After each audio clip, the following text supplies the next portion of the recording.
Bapa dan Putra dan Roh Kudus. Amin. Allah yang penuh kasih,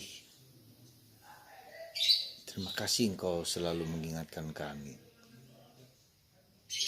untuk terbuka dan membuka diri untuk bertobat terus-menerus. Seperti hari ini Yesus heran kepada orang Yahudi yang tidak mau bertobat, meski sudah diberi tanda-tanda yang jelas.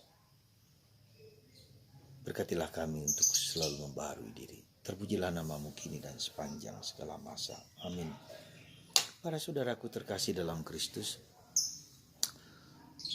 Yesus heran kepada orang Yahudi karena mereka tidak mau bertobat. Meski sudah diberi tanda yang jelas-jelas bahwa Yesus anak manusia lebih daripada Salomo. Dan Tuhan tidak akan memberi tanda selain tanda Nabi Yunus. Saya duga bahwa mereka tahu apa yang dimasukkan tanda Nabi Yunus.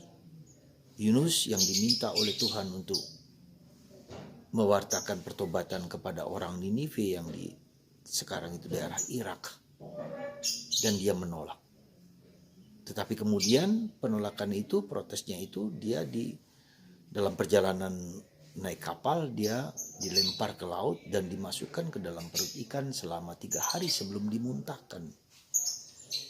Jadi kita lihat di sini bahwa tanda Nabi Yunus adalah tanda penderitaan dan kematian dan pemakaman.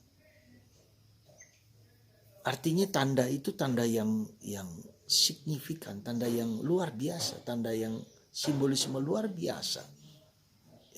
Dan orang-orang Ninive percaya dan yakin akan tanda itu. Sehingga mereka bertobat. Tetapi orang Yahudi yang menolak, yang lebih daripada Yunus, yang lebih daripada Salomo. Orang Yahudi tidak bertobat. Kemarin kita lihat bagaimana Yesus heran kebangetan pada 9 orang yang telah disembuhkan dari penyakit kusta dan tidak berterima kasih, tidak bersyukur. Sekarang pun Yesus heran kepada orang Yahudi yang tahu akan tanda Yunus tapi tidak mau bertobat. Saudaraku terkasih dalam Kristus, saya menduga dan memahami bahwa pertobatan itu bukan yang gampang, bukan yang mudah. Ya, itu pertama. Maka Yesus berkali-kali berulang-ulang mengingatkan kita akan rahmat pertobatan yang bukan berasal dari manusia sendiri, tapi dari Tuhan. Yang kedua adalah ketidakberdayaan dan ketidakmampuan kita bahwa hidup kita itu adalah anugerah Tuhan dan kita dipanggil untuk mewartakan kepada pertobatan yang sama kepada orang lain. Seperti yang dialami oleh Yunus, dia sudah diselamatkan Tuhan, dia sudah diberi rahmat oleh Tuhan, tetapi dia menolak untuk mewartakan pertobatan kepada segala bangsa, kepada orang lain, kepada orang yang tidak dia kenal. Maka mari saudaraku terkasih, kita belajar melihat, mengalami bahwa dalam kehidupan, bahwa hidup kita adalah suatu mukjizat. Ya. Ketidakmampuan kita untuk melihat tanda-tanda di dalam hidup kita akan kebaikan dan kemurahan Tuhan itu menjadi suatu suatu keprihatinan yang harus kita sadari. Ya, sekali lagi bahwa kita dipanggil oleh Tuhan untuk mewartakan kabar gembira kepada siapapun di sekitar kita. Tetapi yang kedua bahwa kita tidak bisa menolak, harus memiliki sikap seperti Yesus yang mau menjadi tanda keselamatan, tanda pertobatan bagi banyak orang.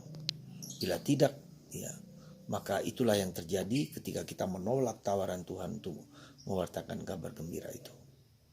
Semoga Anda dan saya dan kita semua bersedia membawa Kristus kepada orang lain untuk mengenal Yesus dimanapun berada. Tugas kita dan tugas Anda dan saya untuk mewartakannya. Karena kita telah diselamatkan oleh Tuhan sendiri.